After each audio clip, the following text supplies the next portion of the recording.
धर्मराज युधिष्ठिर कहने लगे कि हे भगवान, आश्विन कृष्ण एकादशी का क्या नाम है? इसकी विधि तथा फल क्या है? सो कृपा करके कहिए। भगवान श्री कृष्ण कहने लगे कि इस एकादशी का नाम इंदिरा एकादशी है। यह एकादशी पापों को नष्ट करने वाली तथा पितरों को अधोगति से मुक्ति देने वाली होती है।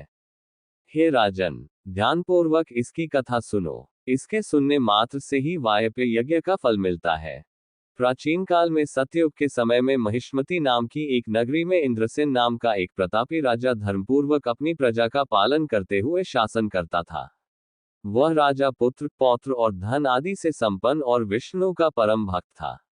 एक दिन जब राजा सुखपूर्वक अपनी सभा में बैठा था तो आकाश मार्ग से महर्षि नारद उतरकर उसकी सभा में आए। राजा उन्हें देखते ही हाथ जोड़कर खड़ा हो गया और विधिपूर्वक आसन व अर्घ्य दिया। सुख से बैठकर मुनि ने राजा से पूछा कि हे राजन, आपके सातों अंग कुशल पूर्वक तो है, तुम्हारी बुद्धि धर्म में और तुम्हारा मन विष्णु भक्ति में तो रहता है। देवर्षि नारद की ऐसी बातें सुनकर राजा ने कहा, हे महर्षि, आपकी कृपा से मेरे राज्य में सब कुशल है तथा मेरे यहाँ यज्ञ कर्मादि सुकृत हो रहे हैं। आप कृपा करके अपने आगमन का कारण कहिए। तब ऋषि कहने लगे कि हे राजन, आप आश्चर्य देने वाले मेरे वचनों को सुनो। मैं एक समय ब्रह्मलोक से यमलोक को गया, वहां श्रद्धापूर्वक यमराज से पूजित होकर मैंने धर्मशील और सत्यवान धर्मराज की प्रशंसा की। उसी यमराज की सभा में महान ज्ञानी और धर्मात्मा तुम्हारे पिता को एकादशी का व्रत भंग होने के कारण देखा। उन्होंने संदेशा दिया, सो मैं तुम्हें कहता हूँ। उन्होंने कहा कि पूर्व जन्म में कोई विघ्न हो जाने के कारण मैं यमराज के निकट रह रहा हूँ। सो हे पुत्र, यदि तुम आश्विन कृष्णा इंदिरा एकादशी का व्रत मेरे निमित्त करो तो मुझे स्वर्ग की प्राप्ति हो सकती है। इतना सुनकर राजा कहने लगा कि हे महर्षि, आप इस व्रत की विधि मुझसे कहिए। नारद जी कहने लगे, आश्विन माह की कृष्ण पक्ष की दशमी के दिन प्रातःकाल श्रद्धापूर्वक स्नान आदि से निवृत्त होकर पुनः दोपहर को नदी आदि में जाकर स्नान करें। फिर श्रद्धापूर्व पितरों का श्राद्ध करें और एक बार भोजन करें। प्रातः काल होने पर एकादशी के दिन दातून आदि करके स्नान करें। फिर व्रत के नियमों को भक्तिपूर्वक ग्रहण करता हुआ प्रतिज्ञा करें कि मैं आज संपूर्ण भोगों को त्याग कर निराहार एकादशी का व्रत करूंगा।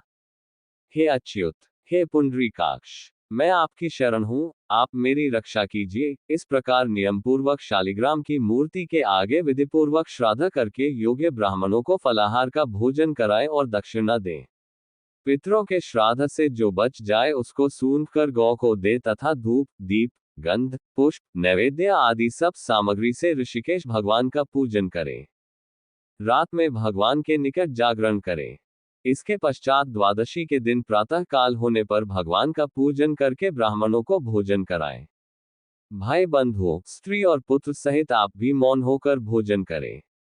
नारद जी कहने लगे कि हे राजन, इस विधि से यदि तुम आलस्य रहित होकर इस एकादशी का व्रत करोगे तो तुम्हारे पिता अवश्य ही स्वर्गलोक को जाएंगे। इतना कहकर नारद जी अंतर्ध्यान हो गए।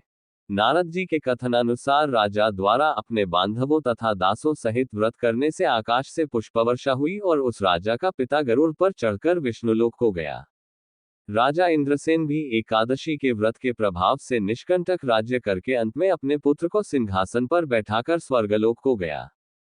हे युधिष्ठिर, यह इंदिरा एकादशी के व्रत का महात्म्य मैंने तुमसे कहा। इसके पढ़ने और सुनने से मनुष्य सब पापों से छूट जाते हैं और सब प्रकार के भोगों को भोगकर बैकुंठ को प्राप्त होते हैं।